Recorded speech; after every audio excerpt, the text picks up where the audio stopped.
내 손이 떨렸다. 친구 덕수가 보낸 "이게 뭐야?" 라는 메시지와 함께 온 사진 한 장. 그 사진을 누르는 순간 내 세상은 지옥으로 변했다. 하지만 그 지옥이 얼마나 깊고 어두운지 이해하려면 우리는 모든 것이 완벽해 보였던 2년 전 첫 번째 균열이 시작되던 그 순간으로 돌아가야만 한다. 그때의 우리, 나와 하영은 모두가 부러워하는 10년차 부부였다. 나는 아버지에게 물려받은 고급 레스토랑 전문 냉장 설비 회사를 운영하며 나름 안정적인 삶을 꾸려가고 있었다. 기름 냄새와 땀으로 범벅이 될 때도 많았지만 내 손으로 가정을 지탱하고 있다는 자부심이 있었다. 아내 하영은 강남의 화려한 수입 가구 쇼룸을 총괄하는 매니저였다. 그녀는 자신의 일을 사랑했다.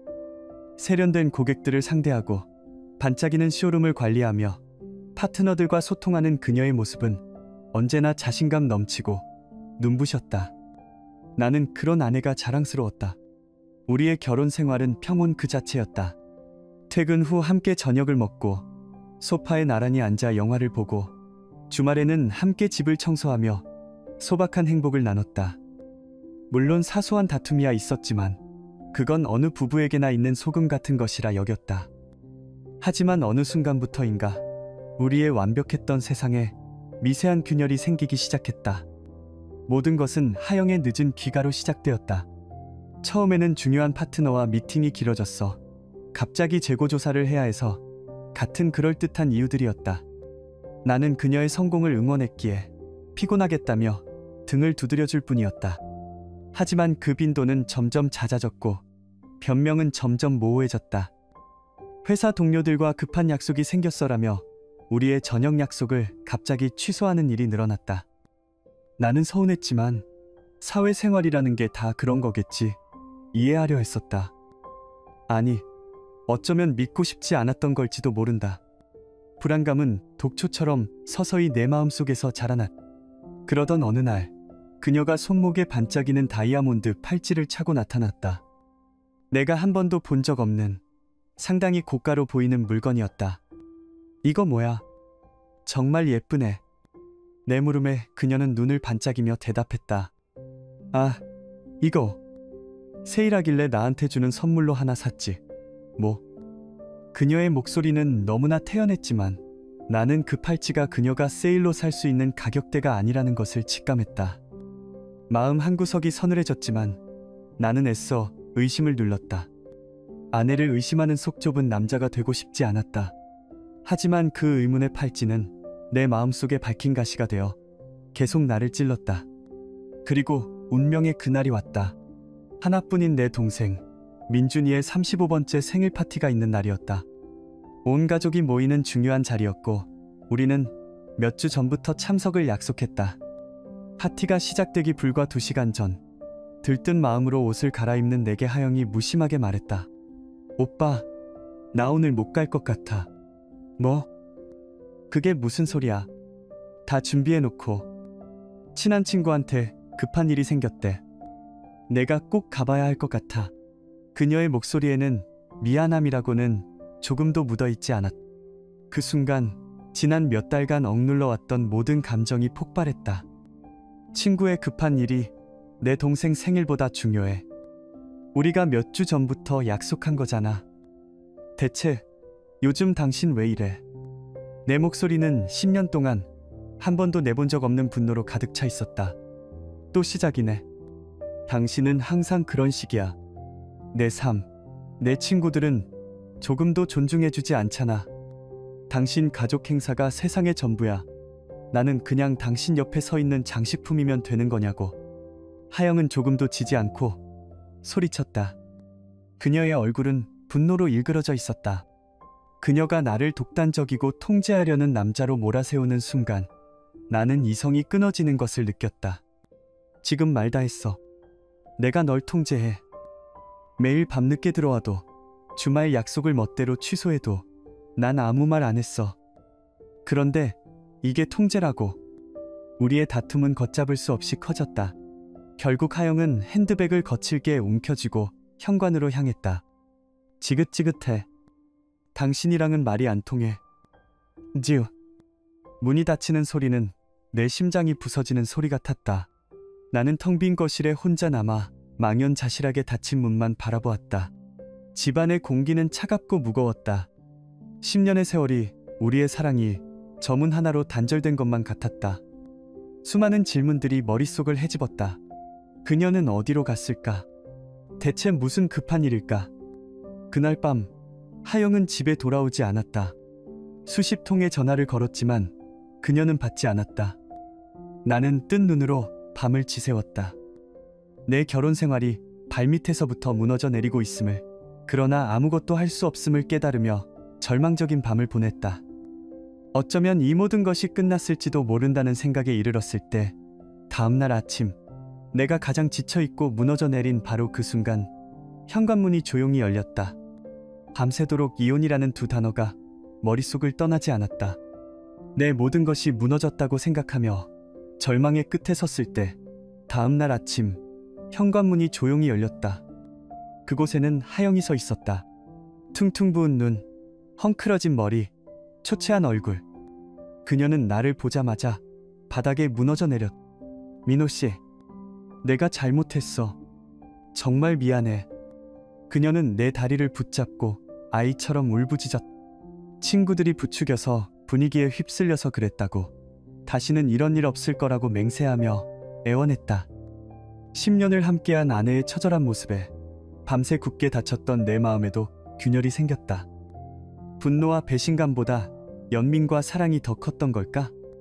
나는 바보같이 그녀에게 첫 번째 기회를 주기로 했다. 어쩌면 이것이 모든 것을 되돌릴 마지막 기회일지도 모른다는 어리석은 희망을 품고서. 그 후 6개월은 거짓말처럼 평화로웠다. 폭풍이 지나간 뒤의 고요함, 아니 어쩌면 더 큰 폭풍 전의 고요함이었을지도 모를 그 시간. 하영은 완벽한 아내로 돌아왔다. 그녀는 칼같이 퇴근했고 주말이면 우리가 처음 만났던 공원으로 피크닉을 가자고 조르기도 했다. 따뜻한 저녁 식사가 차려진 식탁에서 우리는 다시 웃었고 그녀는 내 어깨를 주무르며 고된 하루를 위로했다. 나는 이 거짓된 평화에 안도하며 그날 밤의 악몽을 잊으려 애썼다. 그래, 사람은 누구나 실수할 수 있으니까. 우리의 10년 사랑이 그렇게 쉽게 무너질 리 없다고 나는 스스로를 다독였다. 여러분도 이런 경험 있으신가요? 모든 것이 괜찮아질 거라고 스스로를 속여본 경험 말입니다. 댓글로 여러분의 이야기를 들려주세요. 하지만 평화는 길지 않았다. 아주 미세한 변화들이 다시 시작되었다. 독사처럼 소리 없이 우리의 일상으로 스며들었다. 예전처럼 메시지에 바로 답장이 오지 않는 날이 늘어났다. 물어보면 언제나 그럴듯한 이유가 있었다. 회의 중이었어. 중요한 클라이언트랑 통화하느라. 처음에는 그러려니 했다. 하지만 그런 날들이 반복되자 내 마음속에서는 다시 의심의 싹이 텄다. 그리고 새로운 버릇이 생겼다. 그녀는 집에 있을 때조차 자신의 핸드백을 몸에서 떼어놓지 않았다. 마치 그 안에 세상에서 가장 소중한 비밀이라도 든 것처럼. 소파에 앉을 때도 잠시 부엌에 갈 때도 그 투박한 가죽 핸드백은 그녀의 곁을 지켰다.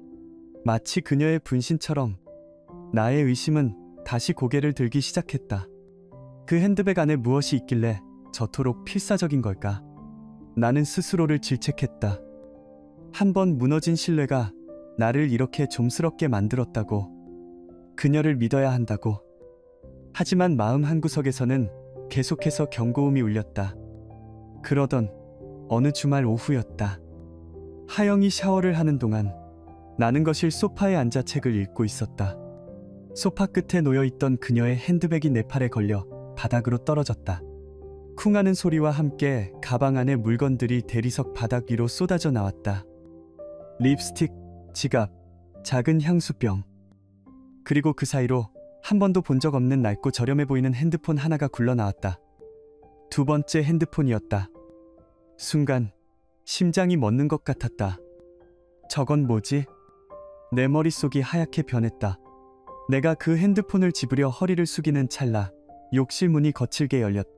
샤워가운만 걸친 하영이 머리에서 물이 뚝뚝 떨어지는 채로 뛰쳐나왔다.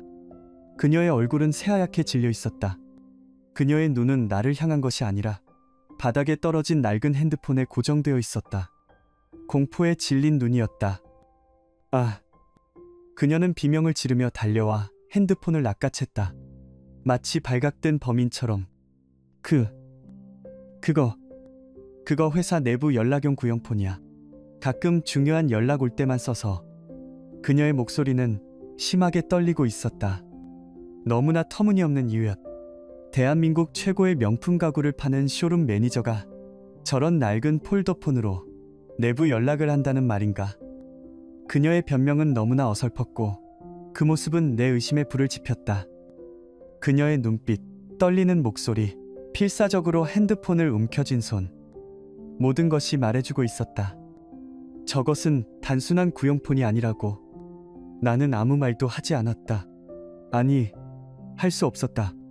그저 창백하게 질린 그녀의 얼굴과 그녀가 필사적으로 움켜쥔 두 번째 핸드폰을 번갈아 볼 뿐이었다. 우리의 6개월간의 평화는 산산조각났다.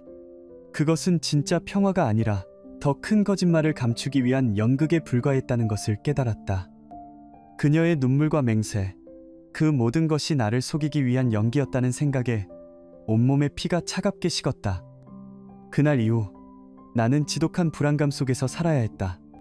나는 그녀의 모든 행동, 모든 말을 의심했다. 애써 무시하려 했지만 한번 피어난 의심은 덩굴처럼 내 온몸을 올감했다. 내가 너무 예민한 걸까? 정말 내가 의부증에 걸린 걸까? 스스로를 미쳤다고 생각하며 괴로워하던 어느 날 밤, 늦은 시간까지 잠 못 들고 소파에서 뒤척이던 내 핸드폰이 조용히 울렸다. 친구 덕수에게서 온 메시지였다. 그 메시지 하나가 내 남은 믿음을 완전히 박살내리라고는 상상도 못한 채 스스로를 미쳤다고 생각하며 괴로워하던 어느 날 밤, 늦은 시간까지 잠 못 들고 소파에서 뒤척이던 내 핸드폰이 조용히 울렸다. 친구 덕수에게서 온 메시지였다. 이게 뭐야? 라는 짧은 문장과 함께 나는 아무 생각 없이 메시지에 첨부된 사진을 눌렀다. 그리고 내 세상은 산산조각 났다. 사진 속에는 하영이 있었다. 내가 얼마 전 선물했던 실크 원피스를 입은 채 낯선 남자와 격정적으로 키스를 나누고 있는 모습. 단순한 입맞춤이 아니었다. 남자의 손은 노골적으로 그녀의 허리를 감싸고 있었고 하영은 그의 목을 끌어안은 채 황홀경에 빠진 듯한 표정을 짓고 있었다. 그곳은 한눈에 봐도 고급스러운 라운지 바였다. 그리고 사진의 구석, 악마의 낙인처럼 선명하게 찍힌 날짜. 어젯밤 그녀가 신입 직원 교육 때문에 늦는다고 말했던 바로 그 밤이었다. 온몸에 피가 역류하는 것 같았다. 손이 덜덜 떨려 핸드폰을 놓칠 뻔했다. 이게 현실인가? 눈앞이 캄캄해지고 숨이 쉬어지지 않았. 지난 몇 달간의 모든 의심, 그 의문의 팔찌, 두 번째 핸드폰, 그리고 터무니없는 이유들이 한순간에 퍼즐처럼 맞춰졌다. 심장이 얼음장처럼 차가워졌다. 나는 더 이상 생각할 것도 없이 그 사진을 하영에게 그대로 전송했다. 그리고 한 문장을 덧붙였다. 집에 오기 전에 내 짐부터 싸라. 분노가 머리끝까지 치밀어 올랐다. 나는 곧바로 덕수에게 전화를 걸었다. 덕수는 어색한 목소리로 어젯밤의 상황을 설명했다. 거래처 사람들과 그 바에 갔다가 우연히 하영을 봤다고. 그녀는 밤새 그 남자와부터 춤을 추고 키스를 하며 누가 봐도 깊은 연인처럼 보였다고 했다. 차마 눈뜨고 볼 수 없어. 증거 사진을 찍어보냈다는 친구의 말에 나는 고맙다는 말밖에 할 수 없었다. 채 5분도 지나지 않아 하영에게서 전화가 걸려왔다. 그녀의 목소리는 당황과 혼란으로 가득 차 있었다. 민호 씨, 이게 무슨 소리야? 사진이라니. 나는 전화기에 대고 으르렁거렸다. 지금 당장 집으로 와. 아니, 그게 아니라 당장. 나는 소리를 지르고 전화를 끊었다. 정확히 20분 후 하영이 헐레벌떡 집으로 뛰어들어왔다. 나는 거실 소파에 앉아 문제의 그 사진을 띄워놓은 핸드폰 화면을 든 채 그녀를 기다리고 있었다. 그녀는 나를 보자마자 변명부터 늘어놓기 시작했다. 오빠, 이건 오해야. 당신이 생각하는 그런 거 아니라고. 나는 차가운 목소리로 그녀의 말을 잘랐다. 신입 직원 교육이라는 게 낯선 남자랑 바에서 키스하는 거였나? 내 말에 그녀의 얼굴이 굳어졌다. 그러더니 갑자기 적반하장으로 나왔다. 뭐야? 당신 나 몰래 사람 붙여서 미행이라도 한 거야. 이건 사생활 침해라고. 기가 막혔다. 외도 증거가 눈앞에 있는데도 그녀는 자신의 잘못을 인정하기는커녕 나를 가해자로 몰아가고 있었다. 미행. 웃기지 마. 내 가장 친한 친구가 우연히 본 거야. 내가 진실을 알아야 한다고 생각해서 보내준 거고, 뻔뻔한 것도 정도가 있지. 내 외침에 그녀의 방어막이 무너졌다. 그녀는 그 자리에 주저앉아 얼굴을 감싸쥐고 울기 시작했다. 악어의 눈물이었다. 잘못했어. 내가 정말 잘못했어. 민호 씨, 그날은 너무 취해서 술 때문에 제정신이 아니었어. 그녀는 술을 핑계로 댔다. 그 남자가 계속 술을 권했고 분위기에 휩쓸려 저지른 실수일 뿐이라고. 한순간의 약한 마음이었을 뿐 아무 의미 없는 일이었다고. 심지어 그 남자를 다시는 만나지 않겠다고, 살아서든 죽어서든 맹세한다고 했다. 나는 그녀의 눈을 똑바로 쳐다봤다. 그 눈물 뒤에 숨겨진 기만과 거짓이 훤히 보였다. 심장은 갈기갈기 찢겨나가는 듯 아팠지만 머리는 그 어느 때보다 차가웠다. 하지만 10년이었다. 우리가 함께한 세월이 내 발목을 잡았다. 좋았던 기억들, 함께 웃고 울었던 시간들이 주마등처럼 스쳐 지나갔다. 이 모든 것을 이 사진 한 장으로 끝낼 수 있을까? 나는 지독한 피로감 속에서 마지막 결정을 내렸다. 이것이 그녀에게 주는 마지막 기회이자 내 자신에게 주는 마지막 미련이었다. 좋아. 마지막으로 한 번 더 기회를 주지. 내 말에 그녀의 얼굴에 희미한 희망이 스쳤다. 하지만 나는 얼음처럼 차가운 목소리로 말을 이었다. 하지만 이건 협상이 아니야. 내 조건이다. 지금부터 당신의 모든 것은 투명해야 해. 핸드폰, 통장 내역, 모든 스케줄. 내가 원할 때 언제든 확인할 수 있어야 해. 더 이상의 비밀은 없어. 잠긴 핸드백도 없고 단 하나의 거짓말이라도 발견되는 순간 우리는 그날로 끝이야. 그냥 끝이 아니라 법정에서 보게 될 거야. 알아들었어. 그녀는 미친 듯이 고개를 끄덕였다. 무엇이든 하겠다고, 내 신뢰를 되찾기 위해 모든 것을 바치겠다고 약속했다. 나는 그 약속을 믿지 않았다. 다만 이 지긋지긋한 악몽이 끝나기를 바라는 신락 같은 희망, 그리고 10년의 세월에 대한 마지막 예의로 그녀의 연극에 어울려주기로 했을 뿐이었다. 나는 그녀의 눈물 젖은 얼굴 뒤에 더 거대한 비극이 숨어 있다는 것을 그때는 미처 알지 못했다. 나는 그녀의 눈물 젖은 얼굴 뒤에 더 거대한 비극이 숨어 있다는 것을 그때는 미처 알지 못했다. 그날 이후 나는 지독한 피로감과 신락 같은 희망 사이에서 위태로운 줄타기를 시작했다. 그리고 하영은 내 마지막 기회라는 말을 꽤나 심각하게 받아들인 듯 보였다. 그녀의 완벽한 연극이 시작된 것이다. 그 후 4개월은 내 결혼 생활 중 가장 기이한 시간이었다. 하영은 회개한 아내의 역할을 흠잡을 데 없이 소화해냈다. 그녀는 나를 위해 매일 저녁 다른 메뉴의 식사를 준비했고 내가 좋아하는 영화를 함께 보자며 내 옆에 꼭 붙어 앉았다. 내가 피곤해 보이면 말없이 다가와 어깨를 주물렀고 내 일에 대해 진심으로 걱정하는 듯한 표정으로 질문을 던졌다. 그녀는 심지어 우리의 새로운 시작을 축하하기 위해 2번째 신혼여행을 계획하자고 제안하기도 했다. 그녀의 이런 모습에 얼음장 같던 내 마음도 서서히 녹아내렸다. 의심은 희망으로 변해갔다. 어쩌면 그 사진은 정말 그녀의 말처럼 끔찍한 실수였을지도 모른다. 어쩌면 내가 너무 예민하게 반응했던 것일지도. 나는 다시 그녀를 믿기 시작했다. 아니, 믿고 싶었다. 10년의 세월을 송두리째 부정하고 싶지 않았기 때문이다. 여러분은 어떻게 생각하시나요? 사랑하는 사람의 눈물 어린 사과 앞에서 과연 몇 번이나 용서할 수 있을까요? 그녀의 연기는 정점을 향해 치달았다. 어느 날 저녁, 하영은 진지한 얼굴로 내게 말했다.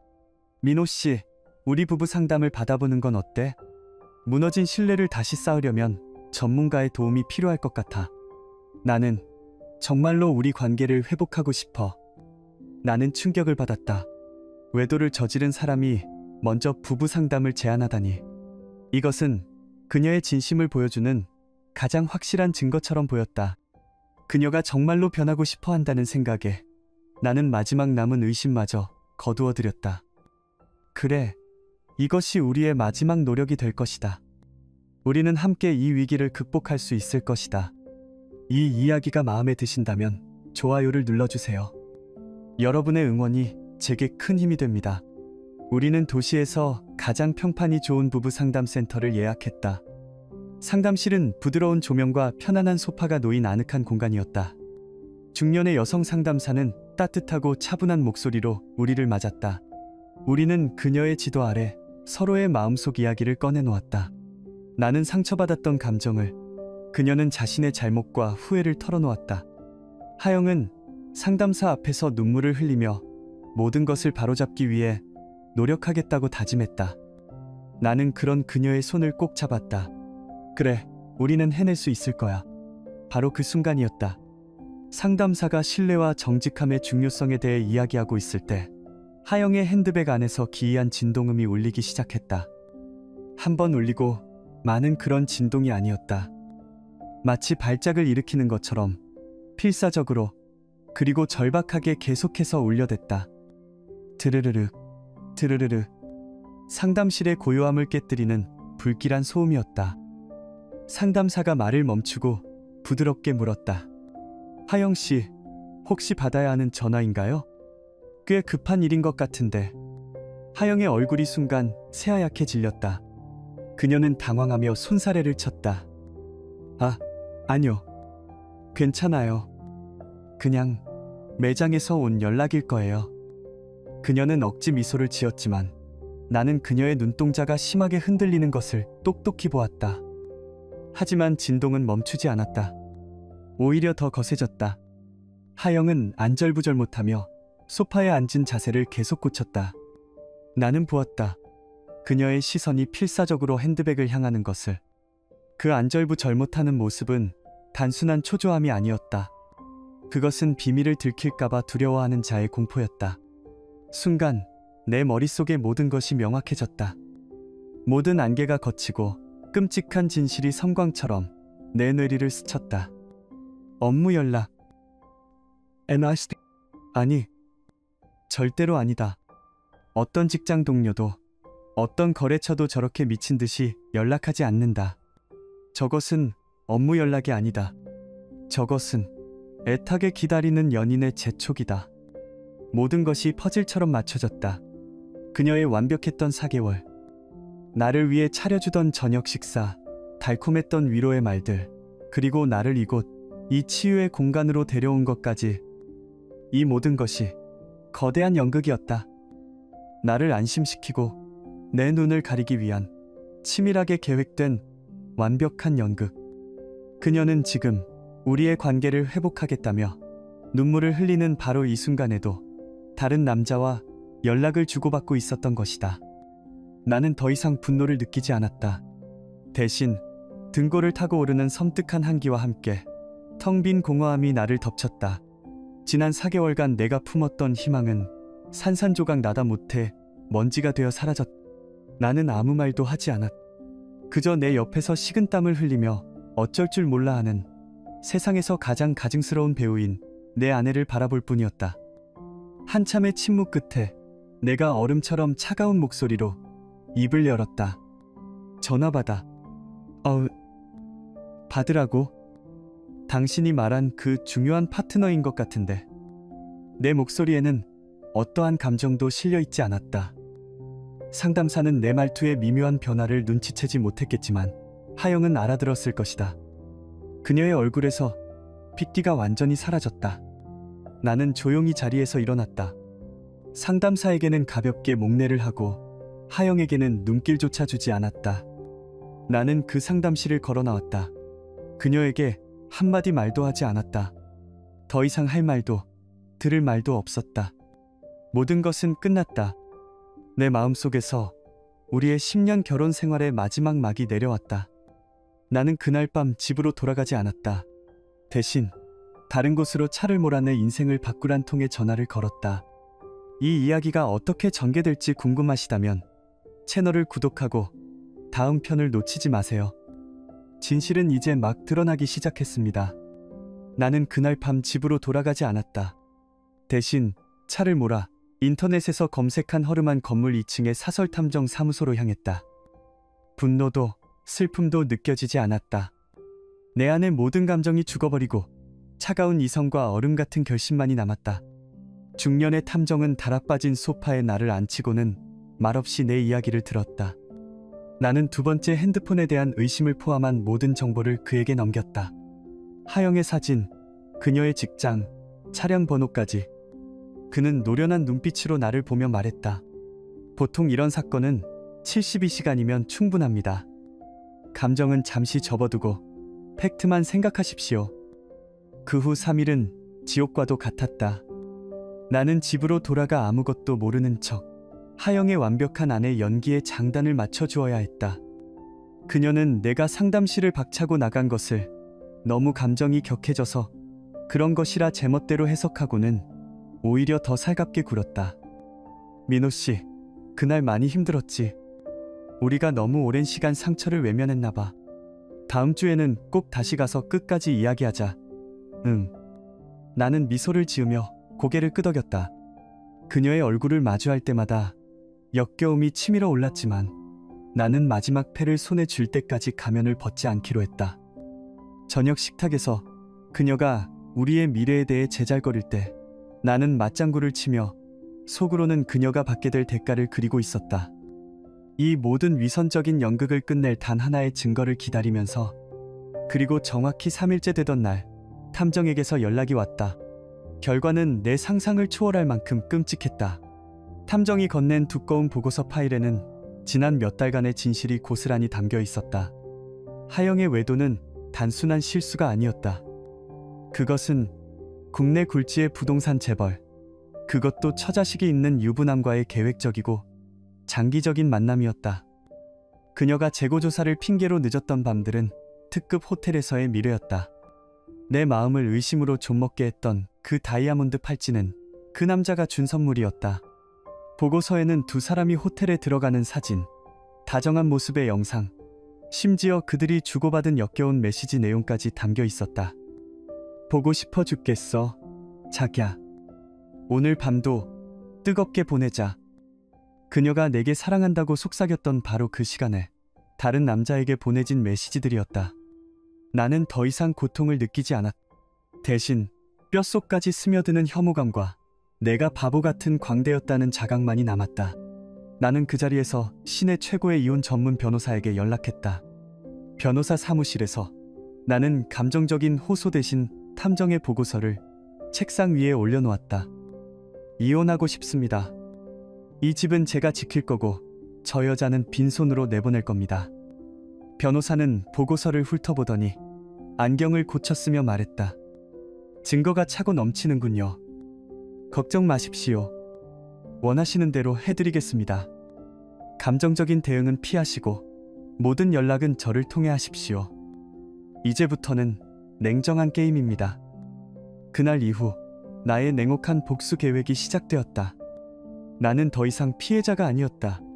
나는 심판자였다. 첫 번째 단계는 그녀의 자존심을 무너뜨리는 것이었다. 나는 변호사를 통해 이혼 소장을 그녀가 그토록 자랑스러워하는 일터, 수많은 동료와 고객들이 보는 앞에서 전달하도록 요청했다. 왜냐고? 그녀가 거짓으로 쌓아올린 성공한 커리어 우먼이라는 이미지를 바로 그 무대 위에서 박살내고 싶었기 때문이다. 나는 그녀가 가장 화려하게 빛나는 순간 가장 깊은 나락으로 떨어지길 바랐다. 상상했다. 최고급 이탈리아 가구들 사이에서 우아하게 고객을 응대하던 그녀의 이름이 법원 집행관의 입에서 불리는 순간을, 그녀의 얼굴에 떠오를 충격과 당혹감, 주변 사람들의 수군거림, 그것이 그녀가 저지른 배신에 대한 첫 번째 대가였다. 하지만 나의 계획은 여기서 끝나지 않았다. 이것은 단지 시작일 뿐이었다. 나는 탐정의 보고서에서 그 부동산 재벌의 아내 연락처를 찾아냈다. 내 아내 한 부분은 복수를 원했고 그 남자 역시 모든 것을 잃게 만들고 싶었다. 하지만 다른 한편으로는 아무것도 모른 채 배신당한 그 여자에게 연민을 느꼈다. 그녀 역시 나와 같은 피해자였다. 그녀는 진실을 알 권리가 있었다. 여러분이라면 이런 상황에서 어떻게 하시겠습니까? 복수를 선택하시겠습니까? 아니면 침묵하시겠습니까? 나는 떨리지 않는 손으로 그녀에게 전화를 걸었다. 부드럽고 상냥한 목소리가 수화기 너머에서 들려왔다. 나는 최대한 침착하게 입을 열었다. 실례지만 저는 오 씨의 남편 되는 사람입니다.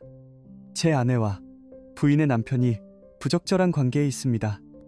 수화기 너머로 길고 긴 침묵이 흘렀다. 숨소리조차 들리지 않았다.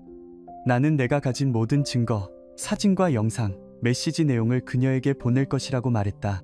그녀의 흐느끼는 소리가 들려왔다. 나는 전화를 끊기 전 마지막 말을 덧붙였다. 당신은 진실을 알 권리가 있습니다. 그리고 당신의 인생을 스스로 결정할 권리도 있습니다. 그 메시지를 보낸 후 나는 핸드폰 전원을 껐다. 이제 주사위는 던져졌다. 더 이상 눈물도 미련도 용서도 없다. 오직 차가운 정의만이 남았을 뿐. 진짜 폭풍은 이제 막 시작되고 있었다. 그 메시지를 보낸 후 나는 핸드폰 전원을 껐다. 이제 주사위는 던져졌다. 더 이상 눈물도 미련도 용서도 없다. 오직 차가운 정의만이 남았을 뿐. 진짜 폭풍은 이제 막 시작되고 있었다. 예상대로 세상은 뒤집혔다. 하영은 화려한 쇼룸 한복판에서 이혼 소장을 전달받고 그 자리에서 무너져 내렸다고 했다. 그 소식이 전해지자마자 그녀의 가족과 친구들은 하루가 멀다 하고 내게 전화를 걸어 비난을 퍼부었다. 어떻게 10년을 함께한 아내에게 이럴 수 있냐는 원망, 한 번만 더 기회를 달라는 애원, 심지어는 나를 파렴치 안으로 모는 욕설까지. 하지만 나는 단 한 통의 전화도 받지 않았다. 모든 것은 변호사를 통해 처리되었다. 그는 나의 완벽한 방패막이가 되어주었다. 법정에서의 싸움은 싱거울 정도로 일방적이었다. 탐정의 보고서는 반박의 여지가 없는 외도 증거였고 판사는 그녀의 위자료 청구를 단칼에 기각했다. 우리의 땀과 추억이 깃든 집의 소유권 역시 온전히 내게 돌아왔다. 그녀는 자신의 차와 옷가지 몇 개, 그리고 철저히 망가진 평판만을 챙겨 내 인생에서 나가야 했다. 그녀의 연인이었던 부동산 재벌 역시 혹독한 대가를 치렀다. 그의 아내는 내가 건넨 증거를 바탕으로 이혼 소송을 제기했고 그 과정에서 그의 재산 절반이 날아갔다는 소문이 들려왔다. 불륜 사실이 업계에 퍼지면서 그의 사업적 명성 또한 바닥으로 곤두박질쳤다. 두 사람은 스스로 선택한 욕망의 늪에서 허우적대다 결국 모든 것을 잃었다. 인과응보. 참으로 간단한 세상의 이치였다. 그 폭풍이 지나가고 9개월이라는 시간이 흘렀다. 나는 여전히 같은 집에 살고 있다. 한때는 배신과 고통의 흔적으로 가득했던 이 공간은 이제 나만의 평온한 안식처가 되었다. 나는 천천히, 하지만 단단하게 나의 새로운 삶을 재건하고 있다. 주말이면 정원을 가꾸고 오랫동안 손 놓았던 책을 읽는다. 그동안 소홀했던 친구들을 만나고 일에 더 열정적으로 매달리며 잃어버렸던 나 자신을 되찾아가고 있다. 하영은 여전히 가끔 공통의 친구를 통해 내 소식을 묻는다고 한다. 그때 내가 한 번만 더 기회를 받았더라면. 같은 부질없는 후회를 늘어놓으면서 얼마 전에는 한 친구가 조심스럽게 전화를 걸어와 그녀의 말을 전했다. 민호야, 하영이가 정말 반성하고 있대. 딱 한 번만 만나줄 수 없겠냐고. 나는 조용히 하지만 단호하게 대답했다. 그녀에게 더 이상 연락하지 말라고 전해줘. 우린 이제 할 이야기가 없어. 그 말들은 더 이상 내 마음에 어떤 파문도 일으키지 못한다. 나는 무관심하다. 나는 그녀를 더 이상 증오하지 않는다. 대신 연민을 느낀다.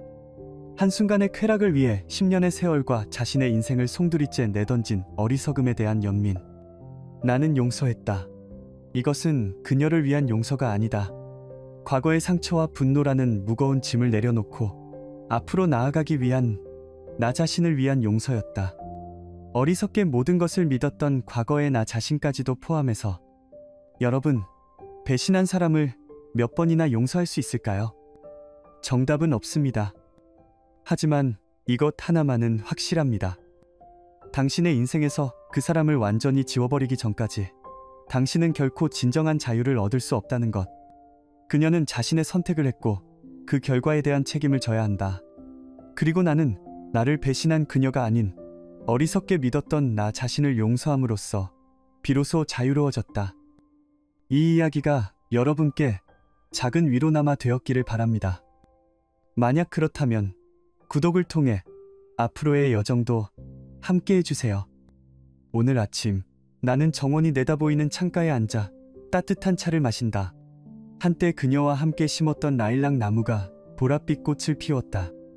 예전에는 그 꽃을 보며 우리의 사랑을 떠올렸지만 이제는 혹독한 겨울을 이겨낸 강인한 생명력을 본다. 햇살이 나무십 사이로 부서져 내리고 바람이 부드럽게 뺨을 스친다. 나는 조용히 미소 짓는다. 그것은 복수의 통쾌함도 승자의 오만함도 아닌 기나긴 폭풍 우 끝에 마침내 찾아온 새벽의 평온함이었다.